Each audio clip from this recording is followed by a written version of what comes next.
22 ते 29 या काळात माझा मराठवाड्यातल्या 3 जिल्ह्यांचा दौरा आहे. पैकी आज आम्ही पहिला जिल्हा करतोय. सकाळपासून गेवराई, बीड, केज आणि आता अंबाजोगाई हा निरीक्षण दौरा आहे. उद्या परत लातूरचा दौरा असेल आणि पुन्हा नांदेडचा दौरा असेल. विधानसभा निवडणुकीच्या आधीची संघटन बांधणी आणि काही महत्त्वाच्या सूचना, गटप्रमुखांशी संवाद आणि महिला आघाडी, युवासेना आणि संपूर्ण संरचना समजून घेणे या संबंधाने हा मेळावा आहे. मी संघटनेची एक जबाबदार पदाधिकारी आहे आणि विशेषतः मी मराठवाड्यातून आहे.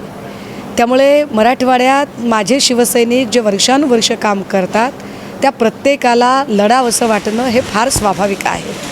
आम्ही काही असे लोक नाही आहोत की संघटना काढली आहे, पक्ष काढला आहे आणि नंतर ऐन निवडणुकीच्या काळात बिनशर्त पाठिंबा देऊ.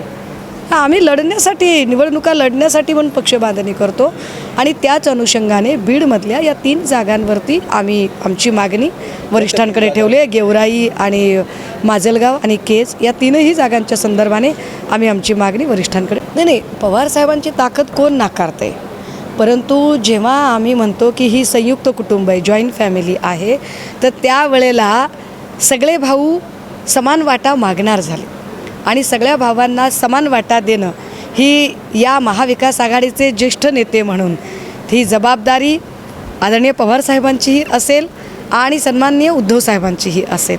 आणि त्यामुळे त्यांच्याकडे की आम्हाला आमचा वाटा मिळाला पाहिजे. ही जागा आम्ही प्रेमापोटी, मुंडे साहेबांच्या प्रेमापोटी जर सोडली असेल, आता काही मुंडे साहेब नाही आहेत आणि मुंडे साहेबांना मानणारी ती भाजप पण राहिलेली नाही आहे. आणि त्यामुळे आमचा जो पारंपरिक इथला मतदार आहे तो मतदार आम्हाला एका उमेदवाराच्या शोधात आहे की आम्हाला ही जागा द्या, आम्ही आमचा उमेदवार निवडून आणू. सो आम्ही ही जागा मागतोय. मी असं म्हटलं की लाडकी बहीण योजना जर असेल आणि बहिणीबद्दल जर प्रेम व्यक्त करायचं असेल तर या जिल्ह्याचे पालकमंत्री धनुभाऊ हे मलाही बहीण म्हणतात. पंकजाताईंकडून तर राखी बांधून घेतात, पण आता पंकजाताई आमदार झाल्यात. आता प्रीतमताई आहेत, त्यांची उमेदवारी हुकली होती. तर लाडक्या बहिणीवर प्रेम व्यक्त करण्याची ही चांगली संधी आहे की त्या संधी घेऊन त्यांनी लाडक्या बहिणीसाठी उमेदवारी सोडायला हरकत नाही ना. म्हणजे आम्हालाही पटेल. 1500 रुपये देऊन काही लाडकी बहिणी योजना सिद्ध होईल असं वाटत नाही. त्याच्यासाठी काहीतरी असा मोठा त्याग जर केला तर खरंच वाटेल की ह्या लाडक्या बहिणीसाठी काहीतरी केलं आहे. मला असं वाटतं की त्यांनी त्यांच्या कार्यपद्धतीने मतदारसंघ गमावलेला आहे. जो मतदारसंघ मुंडे साहेबांनी वर्षानुवर्ष राखला होता तो मतदारसंघ निव्वळ आणि निव्वळ तिथल्या जनतेशी असणारी जनसंपर्काची नाळ तुटल्यामुळे तो मतदारसंघ त्यांच्या हातातून गेला आहे.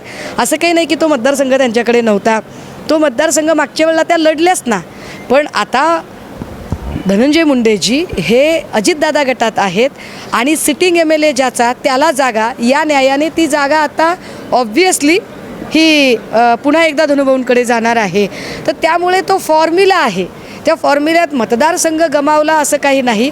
कदाचित जर मागच्या वेळेला त्या जिंकल्या असत्या नेहमीप्रमाणे तर ही जागा त्यांचीच राहिली असती. काय हरकत आहे. मी तुम्हाला आठवण करून दिली पाहिजे. इथे आमदार झालेल्या ज्या नमिता मुंदडा आहेत ना, त्या आदल्या दिवशी पवारसाहेबांकडेच होत्या आणि रात्रीतनं त्यांनी नंतर पक्ष बदलला होता. त्यामुळे हे जे वातावरण चालू असतं की आपण या पक्षाकडे जाऊ की त्या पक्षाकडे जाऊ, असे काही फांदीवर बसलेलेही लोक असतात, म्हणजे ज्याला म्हणतात की काठावर बसलेले लोक. परंतु मला असं वाटतं की पक्ष आणि एक संघटना बांधणी म्हणून त्याचा फार विचार केला जात नाही.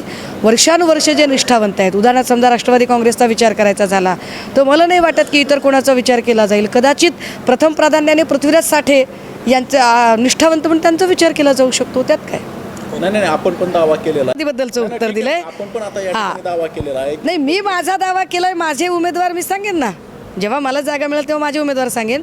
तुम्ही मला प्रश्न शरद पवारांच्या बद्दल केला म्हणून मी तुम्हाला पवारांच्या बद्दलचं उत्तर दिलं.